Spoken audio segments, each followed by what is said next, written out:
عن أبي سعيد الخدري رضي الله تعالى عنه قال قال رسول الله صلى الله عليه وسلم لتتبعن سنن من قبلكم شبرا بشبر وذراعا بذراع حتى لو دخلوا جحر ضب تبعتموهم قيل يا رسول الله اليهود والنصارى قال فمن متفق عليه. وعن مرداس الأسلمي رضي الله تعالى عنه قال قال رسول الله صلى الله عليه وسلم يذهب الصالحون الأول فالأول وتبقى حفالة كحفالة الشعير أو التمر لا يباليهم الله بالة. رواه البخاري.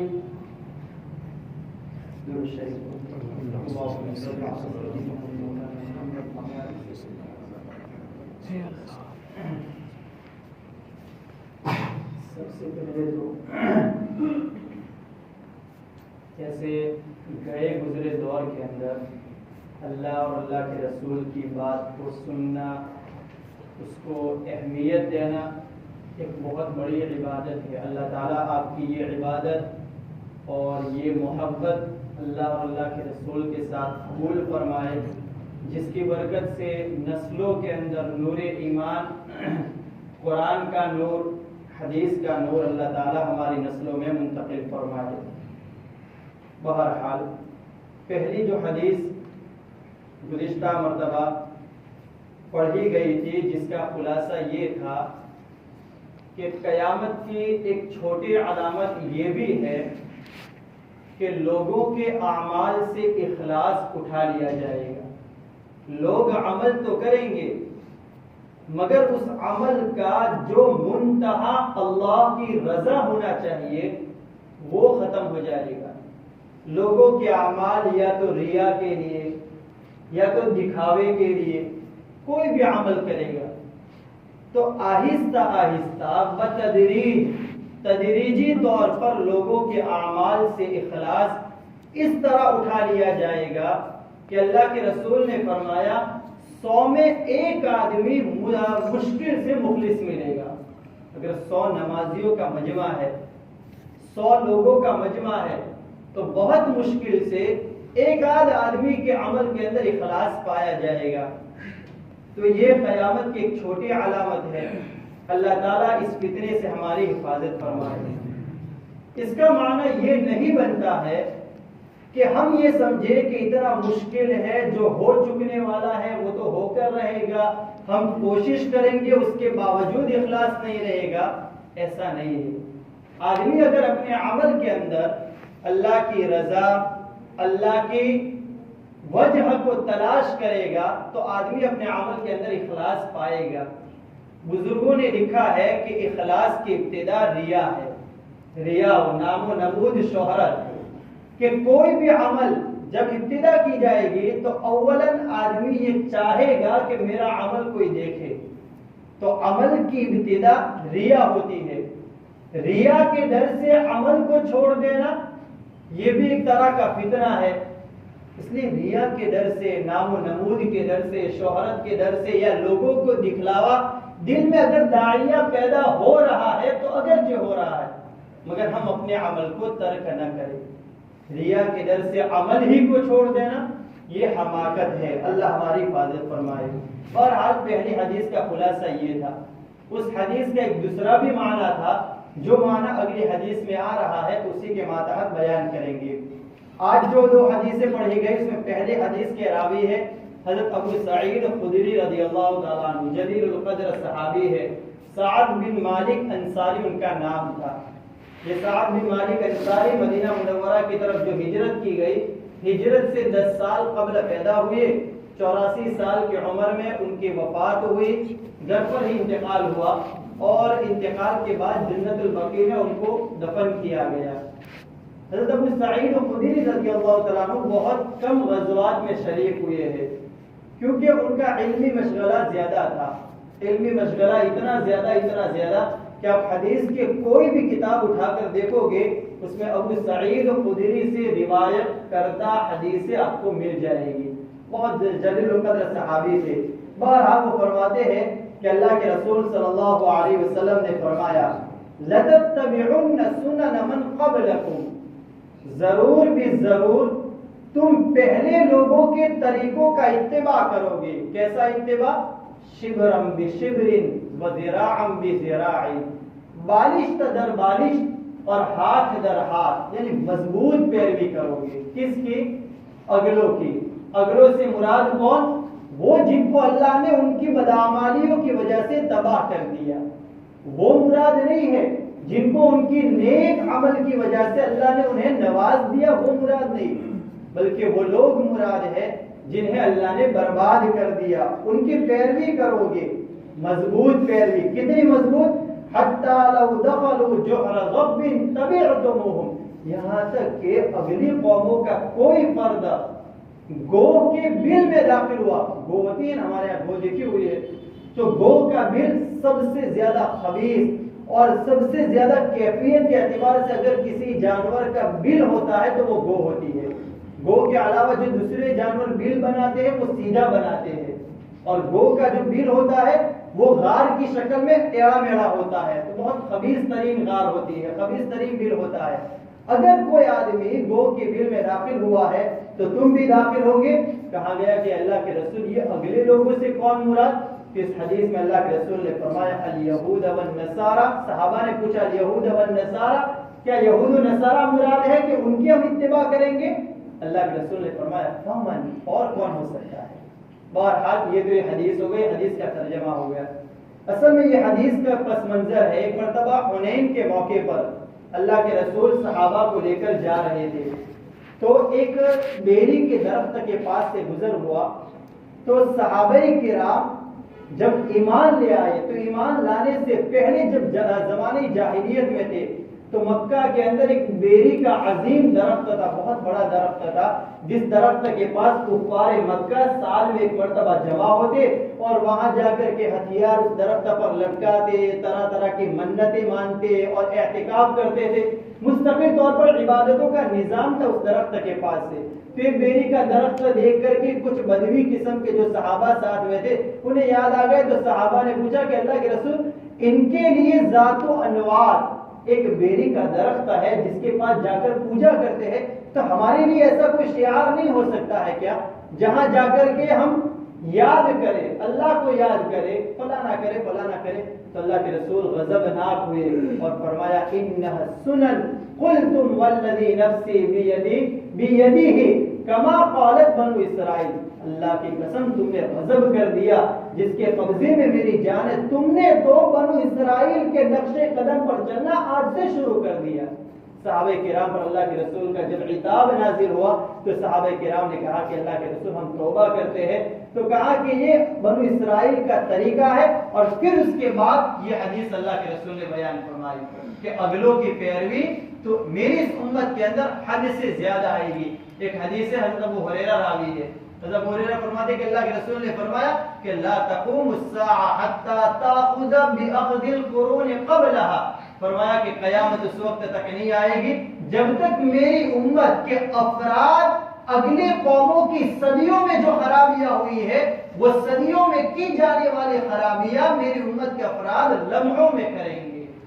اگلے صدیوں میں خرابیاں، اور وہ صدیوں کی جانے والی خرابیاں میری امت کے افراد لمحوں میں کریں گے۔ اور پھر فرمایا کہ اللہ کے رسول وہ خرابیاں کیوں آئے گی؟ تو اللہ کے رسول نے فرمایا کفارس والروم، کہ وہ اہل فارس اور اہل روم کی طرح ہو جائیں گے۔ ان میں اور اہل فارس میں، آگ کی پوجا کرنے والوں میں کوئی امتیاز باقی نہیں رہے گا، دکھنے میں سارے ایک جیسے ہو جائیں گے۔ اہل روم صلیبی لوگوں کی طرح مسلمان نظر آئیں گے۔ کہا کہ اس وقت میری امت کا حال یہ ہوگا کہ اس وقت میری امت کے افراد کی جو خرابیاں ہیں ان خرابیوں کو تولا بھی جائے، اور خرابیوں کو یعنی خرابیوں کو تول دیا جائے، خرابیوں کا میزان قائم کیا جائے، تو خرابیوں کا میزان اگر قائم کر دیا جائے تو یہ میزان ان کے لیے چھوٹا ہے۔ بہرحال اللہ ہماری حفاظت فرمائے۔ تو یہ اتباع سنن من قبلکم، اگلوں کی پیروی۔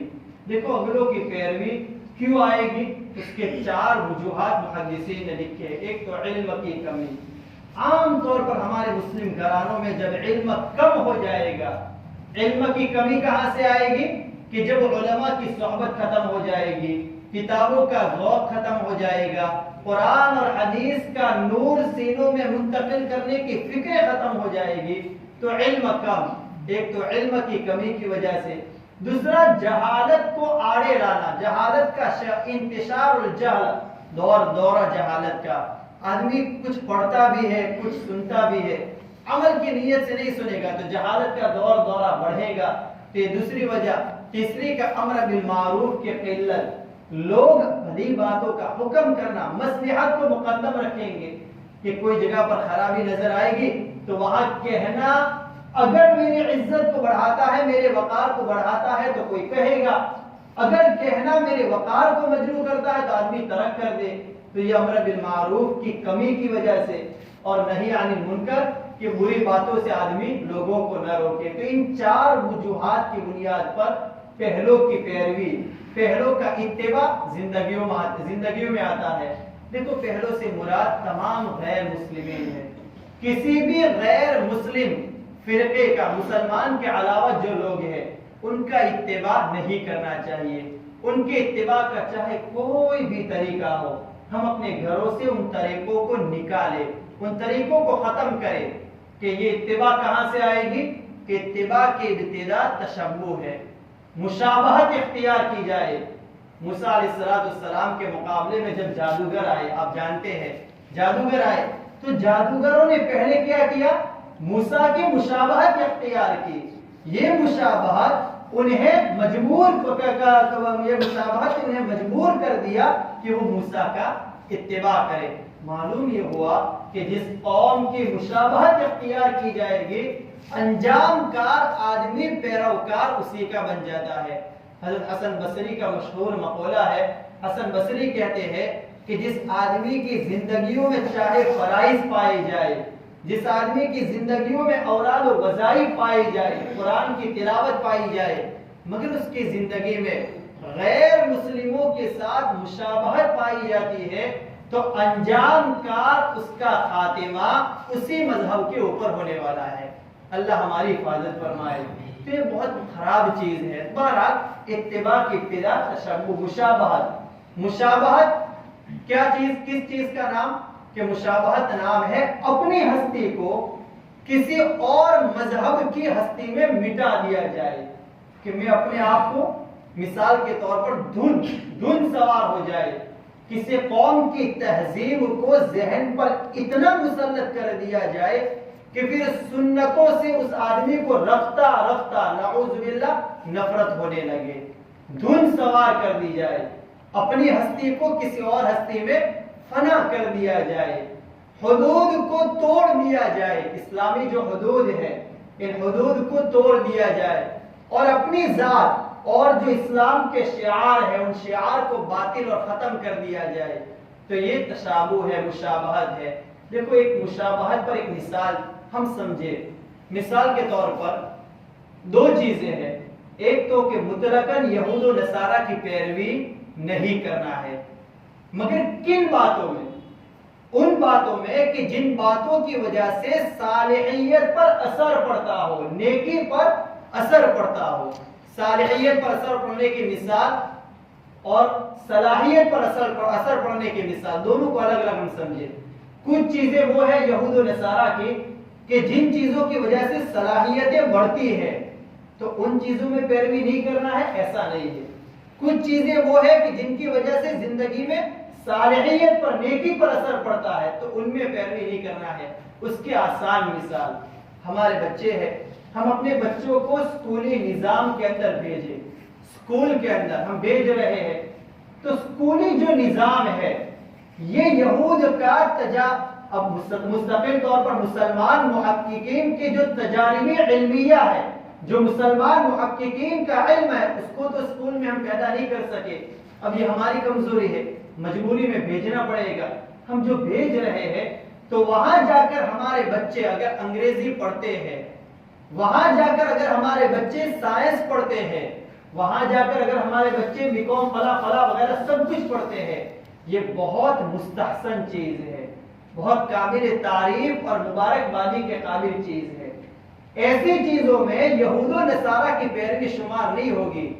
ان چیزوں کو پڑھنا اور ان چیزوں کو چاہے زبانی یاد کرنا اور ان چیزوں سے منتفع ہونا یہ بری چیز نہیں ہے، مگر اسکول کے اندر ایک دوسرا نظام ہے، تہذیب و تمدن، ثقافت جو دی جاتی ہے بچوں کو، ثقافت، معاشرہ، ایک ذہن بنایا جاتا ہے کہ مثال کے طور پر ہمارے بچے وہاں پر پہنچے تو پھر بچوں کو سکھایا گیا، آپس میں ایک ماحول کریٹ کیا جاتا ہے کہ ان کا کوئی غیر کا بچہ ہے، اس کا دیکھی دیکھی میں ہمارے بچے کہتے ہیں کہ بھئی ہمارا بھی کوئی یوم پیدائش منایا جانا چاہیے، پھر دیکھا بچہ بیچارہ کمزور ہوتا، ہم بھی نہیں چاہتے کہ ایسا ہو، اور واقعی ہمارے لوگ اتنے نیک ہیں ماشاءاللہ کہ ایسی چیزوں کو گھروں میں کوئی پیدا کر ہی نہیں سکتا، کوئی مسلمان اور ایسی چیزوں کو گھروں میں پیدا کرے، اور کسی کوئی مجبور ہو بھی جاتا ہے تو آپ لوگ ماشاءاللہ حسین ترتیبیں نکالتے ہیں۔ بہرحال مجھے ایک مثال میں دے رہا ہوں، پھر ترتیب، ایک تہذیب، تمدن، بچہ اگر وہاں سیکھ کر آتا ہے تو بچوں کا مورل ایک دم نہ ختم کیا ہے، بچوں کو کہا جائے کہ دیکھ بیٹا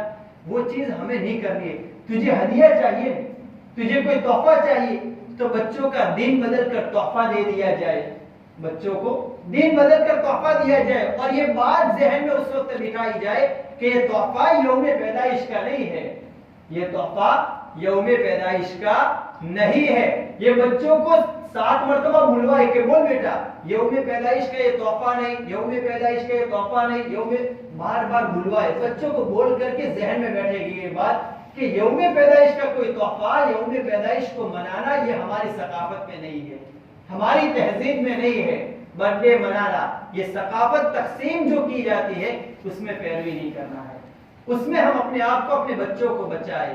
اگر ہمارے بچے ان چیزوں کے اندر لگ جائیں گے تو پھر اس کی مثال بھی سمجھے۔ کوئل اور کوا ہم نے کہانی سنی ہے کہ کوئل کیا کرتی ہے کہ اپنے انڈے کوا جو ہوتا ہے اس کے گھونسلے میں جا کر رکھ دیتی ہے، اور پھر کوا رکھ دیتا ہے کوئل کے گھونسلے کے اندر، کوئل سمجھتی ہے کہ شاید میرے ہے، یا اس کے الٹا ہے، کوئل ذہن سے بھی نکل گئی مثال، بہرحال اس کا الٹا ہے، تو کوئل اور کوا اس کے مثال کہ اپنا بچہ اپنا انڈا سمجھ کر پرورش کرتا رہتا ہے کہ بچہ تو میرا ہے، یہ انڈا میرا ہے، پرورش پر پرورش کی جا رہی ہے۔ اب کوے کو بعد میں جا کر کے جب چونچ ماری اندر سے بچہ نکلا تب جا کر احساس ہوا کہ یہ تو میرا انڈا تھا ہی نہیں، یہ تو میرا بچہ تھا ہی نہیں، یا کچھ وقت کے بعد احساس ہوا کوے کو یہ تو میرا بچہ تھا ہی نہیں۔ ہم اپنے بچوں کو اگر اسکولی نظام کے اندر بھیجتے ہیں تو اچھی چیز ہے، وہ علم دلایا جانا چاہیے، یہ وقت کا تقاضا ہے، اس سے روگردانی کرنا یہ حماقت ہے، اور روگردانی کرنے سے نقصان کیا ہوگا میں مثال دیتا ہوں۔ خلافت عثمانیہ 600 سال حکومت رہی، تو اس خلافت کا جو زوال آیا ہے اس زوال کی اور وجوہات میں ایک وجہ یہ بھی علماء نے لکھی ہے کہ اس زمانے میں جو یورپ کی کنٹریاں جو ڈیولپ ہو رہی تھی اور جو طرح طرح کے ان کے تجربات ہو رہے تھے، ان تجربات کا محض اس لیے بائیکاٹ کیا گیا کہ یہ یہود و نصارہ کے بائیکاٹ تجربات ہے، اس کو ہم اپنے خلافت کے ماتحت نافذ نہیں کر سکتے ہیں، تو ان کی بنائی ہوئی چیزوں کو اپنے حکومت سے دور رکھا، جس کی وجہ سے کندھے سے کندھا زمانے میں وہ ملا نہ سکے، آخر کار خلافت عثمانیہ کا اختتام ہوا۔ تو اتنی بڑی خلافت 600 سالہ خلافت عثمانیہ کا زوال بھی اس لیے ہوا کہ ہم نے ان کے علم سے منہ موڑ لیا، وہ علم لینا ہے، تہذیب کو بچوں سے دور رکھنا ہے، بچوں کو تہذیب سے دور رکھنا ہے، وہ ثقافت ہمارے گھرانوں کے اندر نہ آئے۔ ایسا نہیں ہونا چاہیے کہ اللہ نہ کرے ہماری مت اتنی ماری جائے کہ بچے وہاں جا کر کے پھر گھروں میں آتے ہیں، کوئی مثال کے طور پر کوئی بچہ کوئی سیکھ کر آیا، کسی سانگ پر ڈانس سیکھ کر آیا، یا کسی کو گالی بولنا سیکھ کر آیا، اس کو فخریہ اگر ہم بیان کرنے لگے تو پھر ہمارے بچے کیا کریں گے؟ تو پھر یہی ہوگا کہ بعد میں جا کر ہمیں احساس ہوگا انتقال کے بعد کہ حقیقت میں جن کے لیے ہم نے میراث چھوڑی، جنہیں ہم نے اپنا بیٹا مانا، وہ تو ہماری اولاد تھی ہی نہیں۔ اس لیے اتباع سنن من قبلکم، اگلوں کی پیروی سے بہرحال اپنے کو بچانا چاہیے، اور اس تہذیب و تمدن سے اپنوں کو دور رکھنا چاہیے۔ اس چیز سے آخرکار جتنا ہم دور رہیں گے اتنا ہمارا اور ہماری نسلوں کا فائدہ ہے۔ یہ خالی ایک مثال میں نے برتھ ڈے کی دی ہے، اس کے علاوہ جتنے بھی طور طریقے ہیں ان طور طریقوں کو دور رکھنا چاہیے، یہود و نصارہ کے ہو چاہے غیر مشرکین کے ہو۔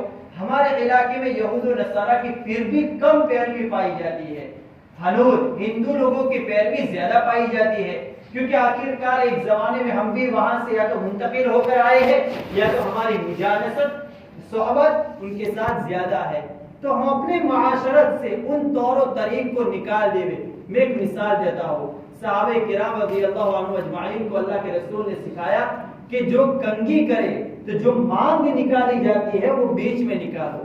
مانگ کہاں پر؟ جو پوتھی جو نکالتے ہیں بیچ میں، تو مانگ بیچ سر میں نکالو، بیچوں بیچ مانگ نکالنی چاہیے، کیونکہ ایک طرف کو مانگ نکالنا یہ اس زمانے میں ان لوگوں کی مشابہت تھی، اور آج بھی یہی ہے کہ بیچ میں مانگ نکالنا یہ ان کا شیوا نہیں، ایک طرف مانگ نکالنا ان کا شیوا ہے۔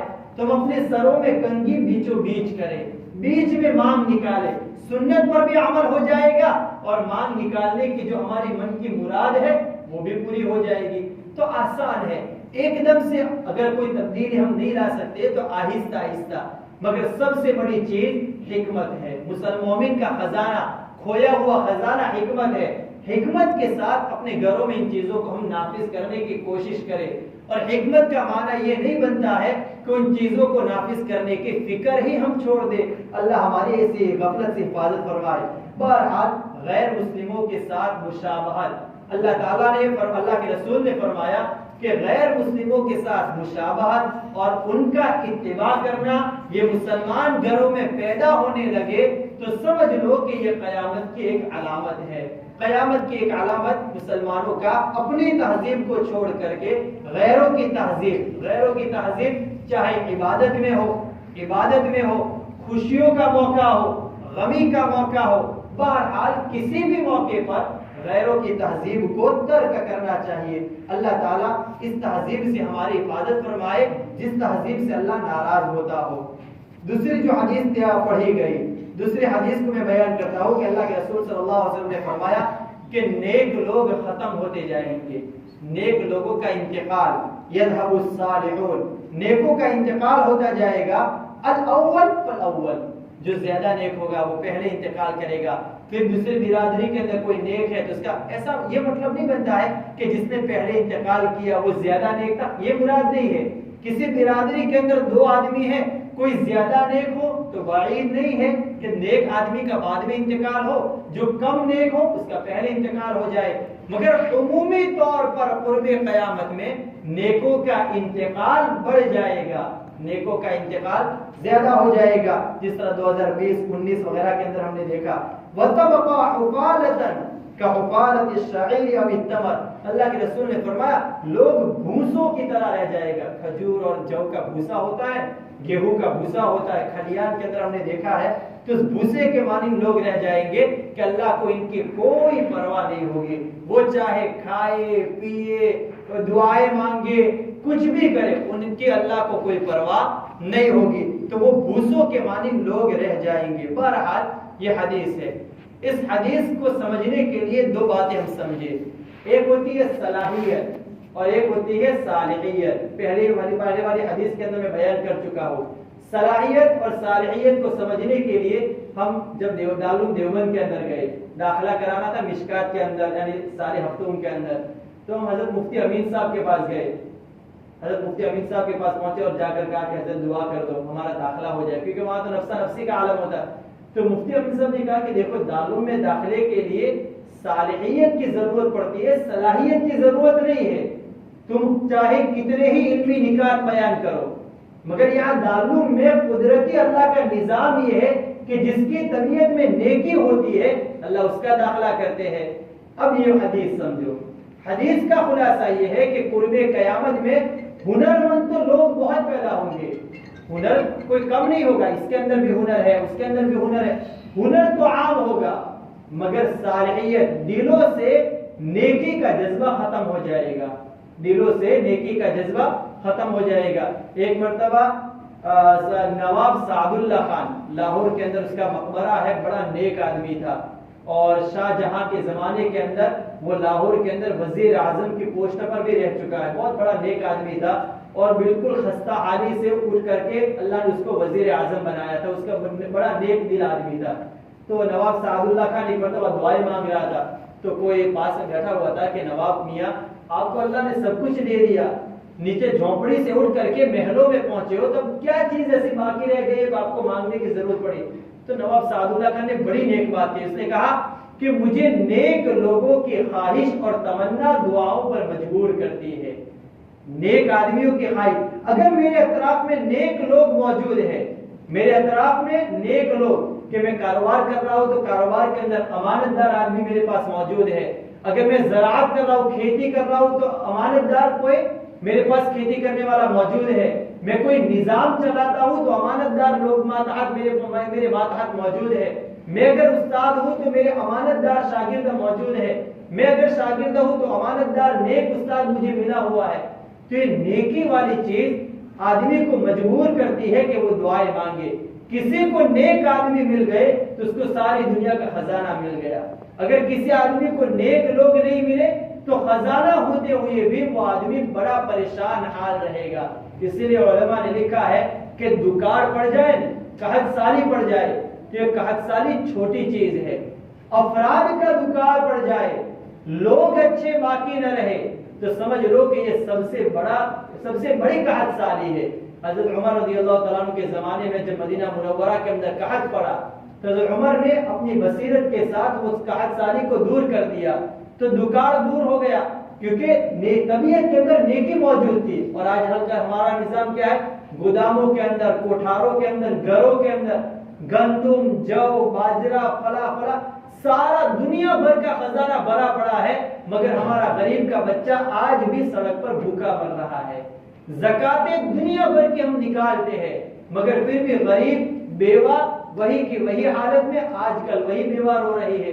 تو زکات کا نظام اور یہ سارا کا سارا جو معاشی نظام اسلام نے بنایا ہے، مال کا جو نظام بنایا ہے، جب اس مال کے نظام پر کچھ تنظیموں کا قبضہ ہو جائے یا یہ کہ اس مال کے نظام کو صحیح طریقے پر نافذ نہ کیا جائے تو غریب زیادہ غریب بنے گا، غریب کبھی امیر بن سکتا نہیں ہے۔ بہرحال صالحیت، صالح لوگ آہستہ آہستہ اللہ کے رسول نے فرمایا ختم ہوتے جائیں گے، پھر آخر میں جو لوگ باقی رہیں گے وہ بھیڑوں کے اس ریوڑ کے مانند رہ جائیں گے جن کا کوئی چرواہا نہیں ہوتا۔ خالی بھیڑوں کا ریوڑ ہے، کوئی چرواہا نہیں۔ وہ دعائیں مانگیں گے، وہ تہجد پڑھیں گے، وہ خیرات کریں گے، کچھ بھی کریں گے، کوئی فرق نہیں پڑے گا۔ بہرحال پہلی حدیث کا درس یہ تھا کہ اخلاص کو ہم اپنی طبیعتوں کے اندر، اپنے دلوں کے اندر پیدا کرنے کی کوشش کریں، اور اس پر میں نے بتایا تھا کہ 40 دنوں تک ہم اس کی مشق کرنی ہے۔ آپ لوگ ماشاءاللہ مشق کرتے ہی ہوں گے۔ دوسری حدیث کا خلاصہ کہ ہم اپنے گھروں سے موٹے موٹے یہود و نصارہ کے طریقوں کو آج سے نکالنا شروع کر دیں۔ اگر ہمارے بچوں کی غفلت کی وجہ سے کوئی برتھ ڈے وغیرہ مناتے تھے یا مستقل نہیں مناتے تھے، چاکلیٹ وغیرہ دے کر کے خالی بچے کے ایک ذہن سازی ہو جاتی تھی، یہ سارا نظام ہم ختم کر دیں، اپنے گھروں سے آج سے نکال دیں۔ آج سے ہم اس کو نہیں کریں گے انشاءاللہ۔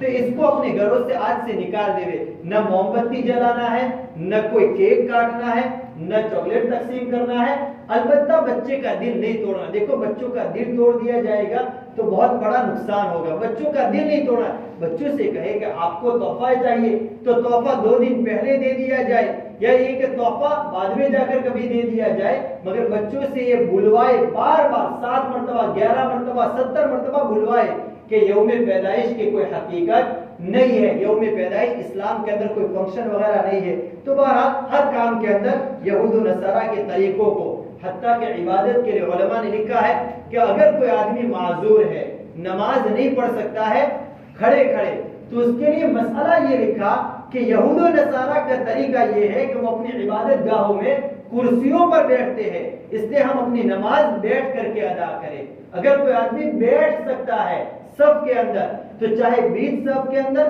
چاہے کنارے پر لگ کر کے وہ بیٹھ کر کے نماز پڑھے۔ کرسیوں پر ہماری نماز اگر ہو سکے تو نہ نکالے۔ اگر کوئی آدمی نہیں بیٹھ سکتا ہے تو اس کی بہترین نماز کرسی پر ہے۔